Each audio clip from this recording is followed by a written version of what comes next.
Students, ये question अगर JEE advance में आ गया तो 99% स्टूडेंट्स इन ट्रैप्स में से कोई ना कोई ट्रैप में फंसेंगे। तो अगर आप जेई और नीट की तैयारी भी कर रहे हैं तो इस क्वेश्चन को स्किप नहीं करें, क्योंकि एक क्वेश्चन अगर ये तैयार हो गया तो आपके 10-15 क्वेश्चन तैयार हो गए। ये क्वेश्चन अगर समझ में आ गया तो आपके 8-10 क्वेश्चन ऐसे ही तैयार हो गए। तो इस क्वेश्चन में 8 ट्रैप्स हैं जहां आप एग्जाम में फंसोगे। क्वेश्चन में एक डिस्क है जो यहां से लटका हुआ है और ये एक हिंज है, और यहां से जब केबल टूटी तो उस इंस्टेंट पर ये पूछ रहे हैं कि प्लेट की अल्फा कितनी होगी, कॉर्नर सी की एक्सलेरेशन कितनी होगी, और इस पॉइंट ए पर रिएक्शन कितना होगा, जो हिंज इस प्लेट पर रिएक्शन फोर्स देगी वो कितनी होगी। तो हम आज इस क्वेश्चन को सॉल्व करेंगे और साथ में ये 8 ट्रैप्स जहां आप एग्जाम में फंसोगे उसको एक एक करके डिस्कस करेंगे। तो स्टार्ट करें। तो फर्स्ट है एक्सिस का सिलेक्शन। एक्सिस हम कौन सा लें? जब यहां से केबल टूटा तो ये प्लेट जो है पॉइंट ए जो पाइवट है उसके चारों ओर घूम रहा है, ठीक है, ये ऐसे घूमना स्टार्ट हुआ। तो हम एक्सिस कौन सा ले? एक्सिस हम यहां से लें या इस प्लेट की सेंटर ऑफ मास से लें? एक्सिस हम कौन सा सिलेक्ट करें? तो एक्सिस सिलेक्शन का बस एक रूल याद रखना कि एक्सिस हमेशा ही वो लो जो ज्यादा से ज्यादा अननोन को एलिमिनेट करे। जैसे यहां पर ये जब केबल टूटा तो पॉइंट ए पर रिएक्शन फोर्स होगा, पॉइंट ए के द्वारा इस प्लेट पर कुछ रिएक्शन फोर्स होगा आर, और इस प्लेट की वेट mg है ही। तो एक्सिस हमेशा ही वो लो जो ज्यादा से ज्यादा अननोन को एलिमिनेट कर दे। तो हमें यहाँ प्लेट की मास m की वैल्यू पता है, पर r के बारे में हमें यहाँ कुछ भी नहीं पता। तो हम एक्सिस कौन सा लेंगे? हम एक्सिस लेंगे यहां से, ताकि ये r एलिमिनेट हो जाए। टॉर्क का रूल आपको पता होगा कि जब कोई फोर्स एक्सिस से पास होती है तो उस फोर्स का टॉर्क हमेशा 0 होता है। तो यहां पर ये r इस एक्सिस से पास हो रही है तो r का टॉर्क 0 हुआ, तो टॉर्क बस mg के कारण होगा। इसीलिए एक्सिस के सिलेक्शन में एक्सिस हमेशा वो लो जो मैक्सिमम अननोन्स को एलिमिनेट कर दे। अब एक्सिस का सिलेक्शन हो गया। अब जब एक्सिस का सिलेक्शन हो गया तब हमें एक इक्वेशन जो रोटेशनल मोशन का रामबाण है वो है, तो torque is equal to I into alpha. Torque external is I into alpha. तो यहां पर एक्सटर्नल फोर्सेस के द्वारा जो टॉर्क इस प्लेट पे एक्ट हो रहा है उन सब का वेक्टर सम जो है वो आई इंटू अल्फा है। अब यही पर एक ट्रैप है कि जब आप आई की वैल्यू निकालते हो तो एक स्क्वायर प्लेट के लिए आप आई अबाउट सेंटर कैसे आता है? तो ये अगर लेंथ अगर एल है, ये लेंथ अगर एल है, तो डायगोनल के अबाउट कितना होगा? ml स्क्वायर बाई 12 होगा, और इसके अबाउट है ml स्क्वायर बाई 12, इसके अबाउट है ml स्क्वायर बाई 12। तो इस एक्सिस के अबाउट होगा by perpendicular axis theorem, ml square by 12 plus ml square by 12 ml square by 6। ml square by 6 आने के बाद 80% स्टूडेंट्स आई की वैल्यू यहां पर ml स्क्वायर बाई 6 पुट करके torque is I into alpha लगा देते हैं, जबकि हमने एक्सिस माना है इसको। तो आई की वैल्यू क्या ये सही है? नहीं, this is a wrong value, क्योंकि ये ml स्क्वायर बाई 6 जो है वो सेंटर ऑफ मास के तो एक्सिस के अबाउट है, तो इस एक्सिस के अबाउट निकालने के लिए हमें परपेंडिकुलर एक्सिस थ्योरम लगाना होगा। तो यहां पर इस एक्सिस के अबाउट होगा ml square by 6 plus by parallel axis theorem. यहां से यहां तक का लेंथ हो गया, यहां से यहां तक का लेंथ है √2l, तो ये हो गया √2l/2 मीन्स ये l/√2 हो गया। ठीक है, तो यहां से यहां तक का लेंथ हो गया l/√2, तो mass into distance square l/√2 का होल स्क्वायर। तो इसको आप अगर सॉल्व करोगे तो ये हो गया ml square by 6 plus ml square by 2, तो ये हो गया 6 ml square plus 3 ml square, तो 4 ml स्क्वायर बाई 6, तो यहां से आ गया 2 ml स्क्वायर बाई 3। तो I की वैल्यू 2 ml स्क्वायर बाई 3 होगी, न कि इतनी होगी। तो जेई मेंस और नीट की आप अगर तैयारी कर रहे हैं तो I की वैल्यू निकालने एग्जाम में आती है कि थर्ड है डायरेक्शन ऑफ रिएक्शन ट्रैप, कि R का डायरेक्शन कहाँ होगा। तो जैसे ही यहां पर ये ब्रेक हुआ, ये प्लेट जो है वो सर्कुलर मोशन में घूमना स्टार्ट किया, किस एक्सिस के अबाउट, इस एक्सिस के अबाउट।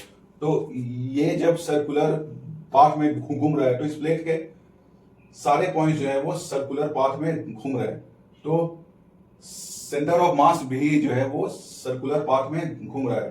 तो सेंटर ऑफ मास जब सर्कुलर पाथ में घूम रहा है तो किसी भी इंस्टेंट पर हम अगर पूछें कि उस ऑब्जेक्ट पर, उस पॉइंट पर कौन कौन से फोर्स एक्ट हो रहे हैं, तो आपका जवाब क्या होगा।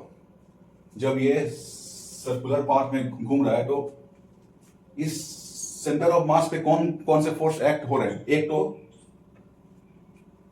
बोलो कौन कौन से फोर्स एक्ट हो रहे हैं। तो अब मैं आपसे पूछूंगा कि क्या ये यूनिफॉर्म स्पीड से घूम रहा है या इसकी स्पीड चेंज हो रही है।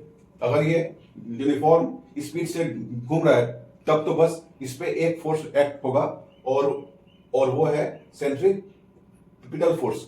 और ये अगर नॉन यूनिफॉर्म स्पीड से घूम रहा है तब इस पे दो फोर्स होंगे, एक फोर्स होगा सेंट्रीपिटल फोर्स और एक फोर्स होगा टेंजेंशियल फोर्स।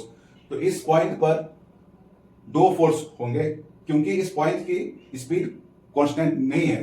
ये जब प्लेट घूम रहा है तो इस पॉइंट की स्पीड कांस्टेंट नहीं है, और क्योंकि इसकी स्पीड चेंज हो रही है तो इस सेंटर ऑफ मास पे दो फोर्स एक्ट हो रहे हैं। एक है टेंजेंशियल फोर्स जो इसकी स्पीड को चेंज कर रही है, और एक है सेंट्रीपिटल फोर्स जो इसको गोल गोल घुमा रही है। पर हमें कह रहा है कि जस्ट आफ्टर टेबल ब्रेक्स, तो जब ये ब्रेक हुआ तब क्या इस पॉइंट की कोई स्पीड थी? नहीं थी। इस पॉइंट की स्पीड v 0 थी। तो जब इसकी स्पीड v 0 थी तो सेंट्रीपिटल फोर्स होता है mv स्क्वायर बाई r, तो ये 0 हो गया। मीन्स इस पे हॉरिजॉन्टल डायरेक्शन में कोई नेट फोर्स नहीं है, क्योंकि हॉरिजॉन्टल डायरेक्शन में नेट फोर्स जो है वो mv स्क्वायर बाई r है। जब यहां पर ये ब्रेक हुआ तो net force in horizontal direction is 0, और एक फोर्स एक्ट हो रहा है mg और एक एक्ट हो रहा है r। तो जब नेट फोर्स 0 है इस डायरेक्शन में तो r की डायरेक्शन भी ऐसी ही होगी कि उसका कोई हॉरिजॉन्टल कंपोनेंट नहीं होगा, इसीलिए r की डायरेक्शन जो है वो ऊपर की ओर होगी, और इस r का कोई हॉरिजॉन्टल कंपोनेंट नहीं होगा। अब चौथा हम अगर देखें कि जस्ट आफ्टर मोमेंट रहे, अब मैं अगर आपसे पूछूं कि कुछ टाइम के बाद क्या r की डायरेक्शन इसी टाइप से होगी, क्या कुछ टाइम के बाद जब ये प्लेट घूम के यहां पे आ गया तो क्या ये r की डायरेक्शन चेंज होगी? हाँ होगी, क्योंकि अब सेंटर ऑफ मास की कुछ स्पीड होगी। तो जब स्पीड होगी तब सेंट्रीपिटल फोर्स की कोई वैल्यू होगी, तो सेंट्रीपिटल फोर्स की कोई वैल्यू होगी। तो जब ये प्लेट मान लो घूम के यहां पे आ गया तो अब इस पर दो फोर्स एक्ट होंगे, एक r और एक mg, और उनका नेट जो सम है वो सेंट्रीपिटल फोर्स होगा, और वो उसका डायरेक्शन कहां होगा, टुवर्ड्स द एक्सिस होगा। इस आर का डायरेक्शन अब चेंज होगा। अब ये आर जो है वो वर्टिकल डायरेक्शन में नहीं है, आर तो जस्ट आफ्टर और आफ्टर सम टाइम में फर्क है। तो यहां पर third fourth just after moment का यहां पर बहुत महत्व है।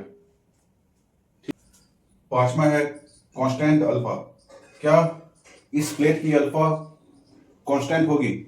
जब केबल यहां से ब्रेक हुआ उस टाइम अल्फा कितने थे? तो उस time torque is I into alpha. तो जब यहां से ये ब्रेक हुआ उस टाइम इस डिस्क पे कौन से फोर्स के टॉर्क एक्ट हो रहे हैं? एक तो इस वेट का हो गया टॉर्क, और एक इस आर का हो गया टॉर्क। आर का टॉर्क 0 होगा क्योंकि एक्सिस से ये आर पास हो रहा है, और इस वेट का टॉर्क होगा mg into √2l/2 m force into distance from the axis. Axis ऐसे, ठीक है, तो ये होगा I इंटू अल्फा। तो I is 2 ml²/3 into alpha. तो alpha is mg into √2l/2 into 3/2 into 1/ml²।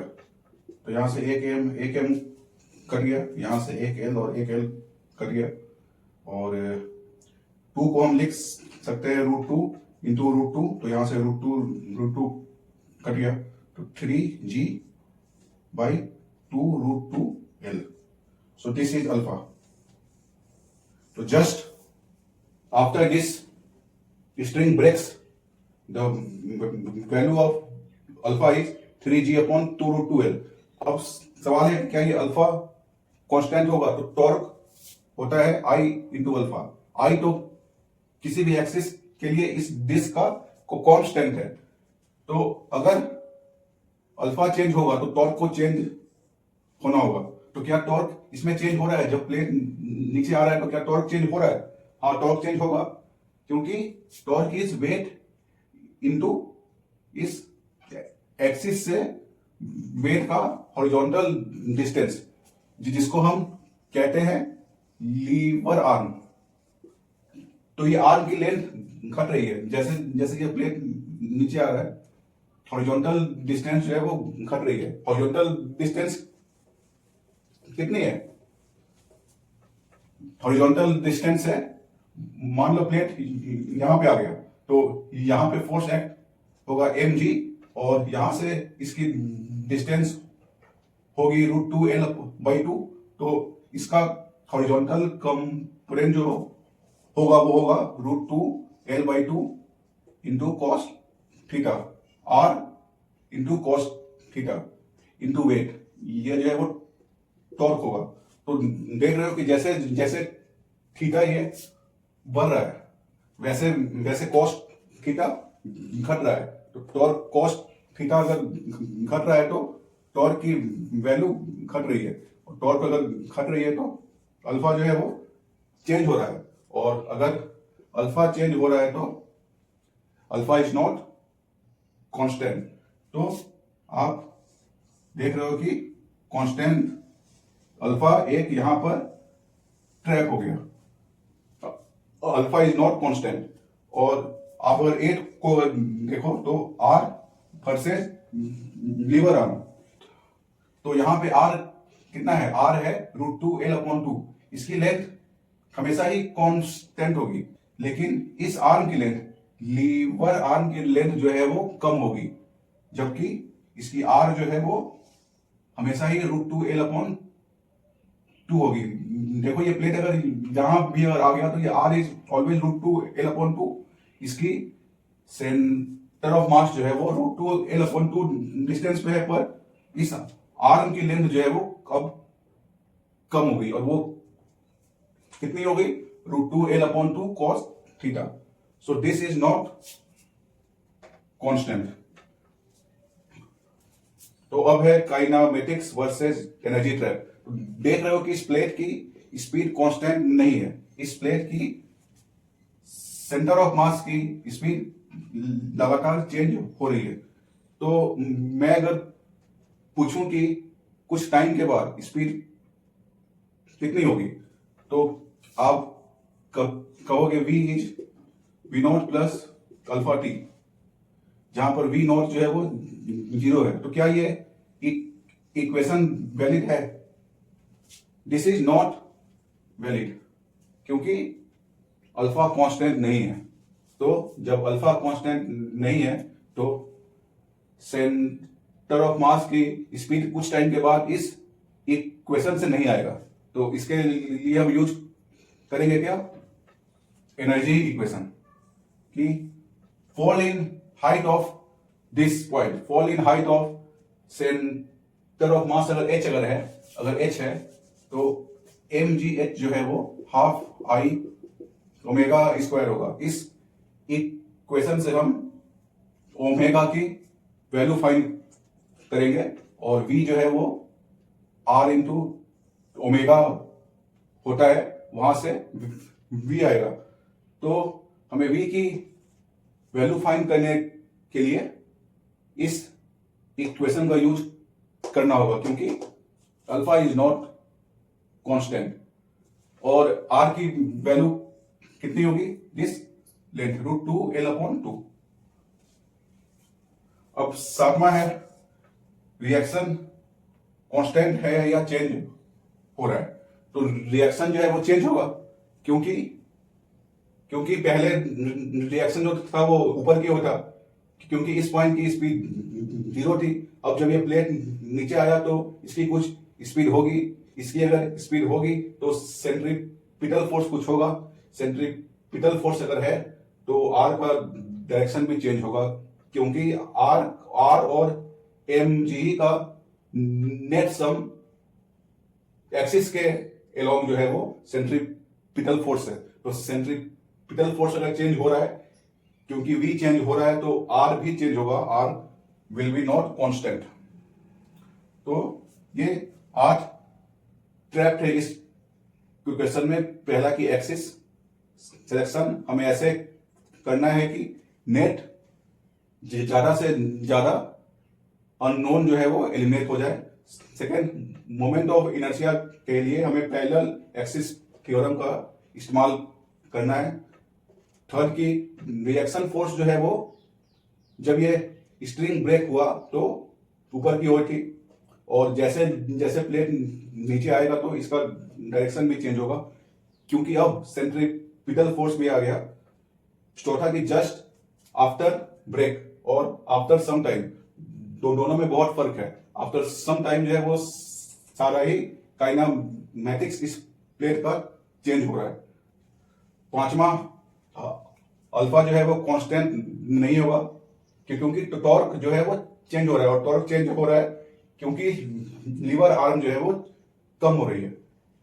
छठा, हमें अगर v की वैल्यू फाइंड करनी है, हमें अगर सेंटर ऑफ मास की स्पीड फाइंड करनी है कुछ टाइम के बाद, तो हम एनर्जी इक्वेशन का यूज करेंगे, ना कि इस इक्वेशन का, क्योंकि इसमें अल्फा कांस्टेंट नहीं है। सातवां कि this reaction force is not constant, ये चेंज होता है क्योंकि सेंट्रीपिटल फोर्स भी आ रहा है स्पीड चेंज के साथ। और आठवां की ये जो आर है, this distance will be always constant, but lever arm will change and it will decrease as the plate moves down. तो अब ये दो क्वेश्चन का सॉल्यूशन कैसे आएगा? अब हम आते हैं ओरिजिनल क्वेश्चन पर कि ए सी की वैल्यू कितनी होगी। तो सी पॉइंट भी एक सर्कुलर पाथ में घूम रहा है, क्योंकि ये नॉन यूनिफॉर्म सर्कुलर मोशन है। तो सी की स्पीड जो होगी, सी की एक्सप्रेशन जो होगी वो A T plus A R होगी। ए टी प्लस, यहां पर ए टी जो है वो टेंजेंशियल एक्सप्रेशन है और ए आर जो है वो सेंट्रीपिटल एक्सप्रेशन है। तो क्योंकि तो ए टी की वैल्यू होती है आर इंटू अल्फा और ए आर की वैल्यू होती है वी स्क्वायर वी आर। ठीक है, तो क्योंकि यहाँ पर v तो जीरो है, तो v अगर जीरो अगर है तो ये टर्म जीरो हो गया, तो बचा क्या r इंटू अल्फा, और r की वैल्यू है √2l। देखो ये l है, ये l है, तो ये हो गया √2l, तो यहां से हो गया √2l इंटू अल्फा। अल्फा की वैल्यू है 3g/2√2l, तो यहां से √2 कट गया, यहां से l कट गया, तो 3g/2, तो 1.5g। तो देख रहे हो कि शुरुआत में जब ये प्लेन गिरना स्टार्ट हुआ तो c का जो एक्सलेशन है वो g से ज्यादा आ रहा है। इस फॉल में c जो है वो g से ज्यादा एक्सलेशन से गिरना स्टार्ट हुआ है। तो अब है कि रिएक्शन ऑफ ए कितना होगा, तो रिएक्शन ऑफ ए निकालने के लिए हम यूज करेंगे सेंटर ऑफ मास का ब्रह्मास्त्र इक्वेशन, और वो क्या है, summation F external is m into ACM। This is the equation of centre of mass. तो summation of all external forces, तो कौन कौन से फोर्सेस डिस्पैक्ट हो रहे, एक तो इसका हो गया वेट, और एक हो गया r ऊपर की ओर, तो mg माइनस r क्यों ऊपर की ओर है, क्योंकि ये हिंज इस डिस्क को सपोर्ट दे रहा है ना, तो वेट अगर नीचे की ओर है तो r जो है वो ऊपर की ओर होगा, m इंटू ACM, तो m into ACM, MCM is 3/2 g/√2l। ये अल्फा हुआ, तो एक कितना होगा, अगर ये अल्फा है तो r इंटू अल्फा होगा, सो this is alpha into r की वैल्यू है √2l/2। This is the tangential acceleration. अब मैं अगर आपसे पूछूं कि ये कौन सा एक्सलेरेशन है, तो ये है टेंजेंशियल एक्सलेरेशन, क्योंकि जब ये गिरना स्टार्ट हुआ तो उस टाइम पर जो सेंट्रीपिटल एक्सलेरेशन है वो जीरो है, क्योंकि इस पॉइंट की स्पीड उस टाइम जीरो है, तो v²/r भी जीरो होगा, तो यहां पर ACM के प्लेस पे बस टेंजेंशियल एक्सलेरेशन ही आएगा। तो यहां से इसको आप अगर सॉल्व करोगे, तो ये l और l कट गया, √2 कट गया, तो यहां से आ गया mg minus r is 3mg/4, तो यहां से r आ गया mg/4 answer. So just after it breaks the value of this r is mg/4। तो आई होप आपको आज कुछ सीखने को मिला होगा, और अगर आपको ये पसंद आया तो अपने फ्रेंड्स को ये शेयर करें, ताकि उनके जो डाउट्स है वो एक ही जगह पे सब क्लियर हो जाए। Thank you.